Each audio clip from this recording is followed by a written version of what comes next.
Every morning, Ruth opened her curtains wide, letting the sunlight spill across her modest living room. At 76, she moved slower than she used to, but her spirit hadn't dimmed. Neighbors often called her the cheerful grandma, not just because of her warm smile, but because joy seemed to follow her like perfume. People always asked how she stayed so positive. One day, she decided to write it down, her 10 daily habits for a joyful life after 70. The first habit? Start the day with gratitude. Ruth kept a little notebook by her bed. Each morning before her feet hit the floor, she wrote down 3 things she was thankful for. Some days it was big things, her health, her family. Other days it was the sound of birds or the smell of coffee. Second, she made it a point to move her body. She didn't run marathons, but she did stretch, dance to her old records, or walk around the block. Motion is lotion, she often said. Movement, no matter how small, kept her joints loose and her mood high.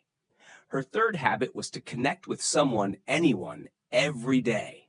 A phone call, a text, a quick chat with the mail carrier. Loneliness, she said, is a heavy coat. Laughter and conversation helped her shrug it off. Next, she made time to learn something new. It didn't have to be complicated. A new recipe, a documentary, a different route for her walk. Curiosity kept her mind sharp and her days interesting.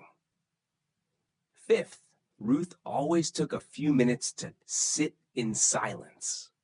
No TV, no radio, just quiet. It helped her listen to her thoughts and reset her mind. Stillness is where peace lives, she liked to say. Her 6th joyful habit was doing something kind. She wrote birthday cards, left muffins at a neighbor's door, or complimented a stranger. Kindness, she believed, was the best way to feel connected to the world. 7th, she made sure to laugh. Whether it was watching a funny show, reading a comic strip, or recalling a silly memory with her friends, laughter was part of her medicine. 8th, Ruth spent time each day outside. Even if it was just 10 minutes on her porch, she breathed in fresh air and watched the clouds. Nature reminded her that life was still moving, and so was she. Her 9th habit was to let go of one worry. Just one. She'd write it down and then throw the paper away. It helped her stay light and focus on what she could control. And lastly, Ruth always ended her day by forgiving herself. For forgetting something, for not doing everything she planned. "I'm doing the best I can," she'd say aloud. And that was enough. People believed Ruth was just naturally cheerful.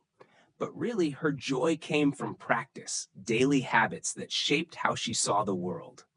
And as she rocked on her porch swing each evening, she smiled, knowing that joy was something she chose day after day.